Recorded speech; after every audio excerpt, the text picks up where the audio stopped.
Do you know how we went from this to this to this and to this?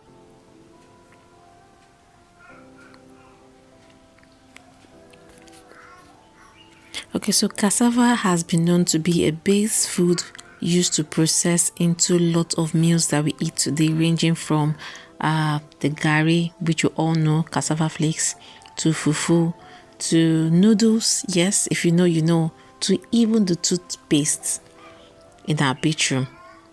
Well, today we will be processing fufu using this cassava. So if you don't know how to process it, here is one way you can do it. Now, mind you, there are different ways that you can get it fermented, but this is as far as I know, this is more like the easiest way you can process your cassava on your own without involving any dime.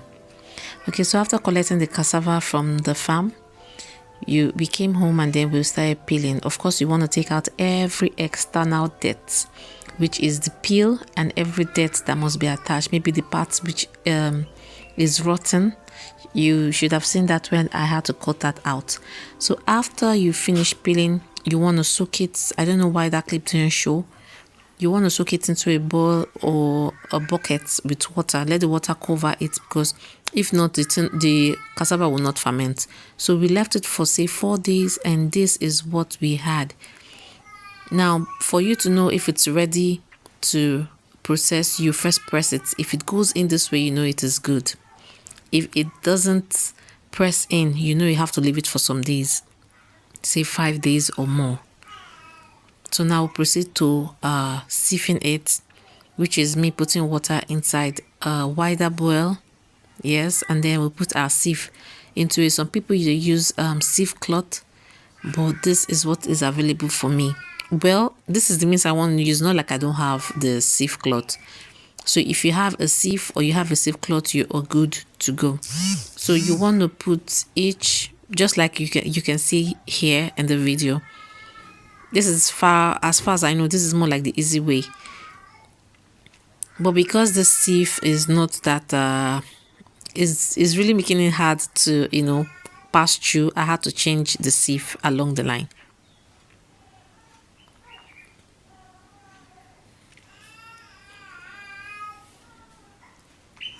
Okay, so this is the waste that came out. Now, some persons, they would want to use a grinding machine so that they minimize the waste. Okay, but if you don't want to involve your money, you don't want to take it to the grinding machine, or you don't have one closer to you, you can just do it this way. Okay, so this is one way you can do it. Easy peasy. Just put it in, and then you let the bottom sit inside the water. So the way you are pressing it, the whole thing is just filtering through, and then the waste is what is left in the sieve. If you understand me. Did you understand? Yeah, I'm sure you do.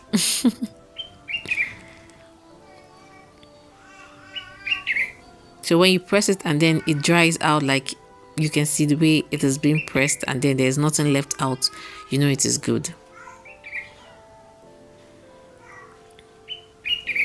Now after this, you want to allow it to sit for about an hour or so that it settles in, like it settles in. Exactly, that's the word. It settles in, and then you pour it into a bag. Now see, I'm done, and then you can see the bottom. This is the fufu itself. Now because the water is more, you want to let it sit, and then you pour it into a bag where it will filter out the water.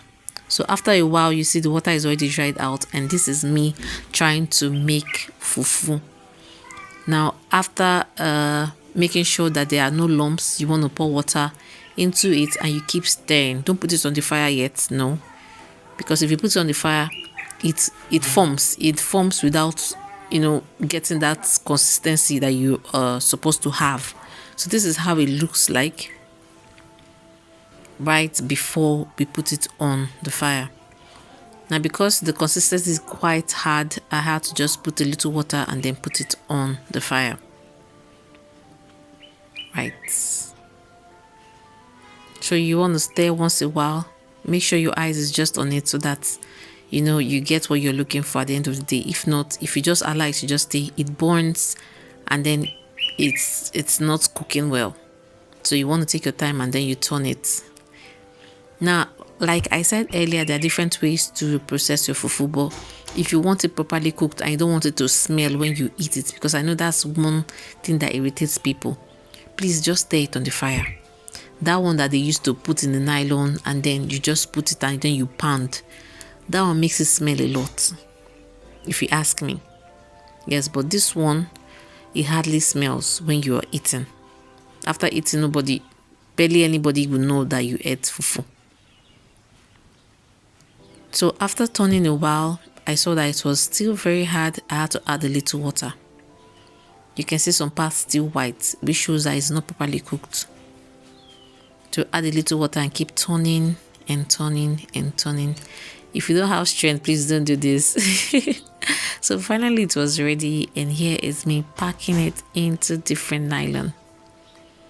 You see, right here, you can have this stored up for as long as, it can stay for over a week without it getting bad. But after then, you just have to warm it. Just warm it and then put it back into your cooler or wherever you want to save it in and to be safe.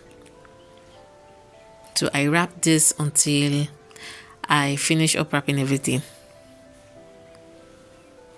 So you can have this with any of your favorite soup. And trust me, your stomach will thank you.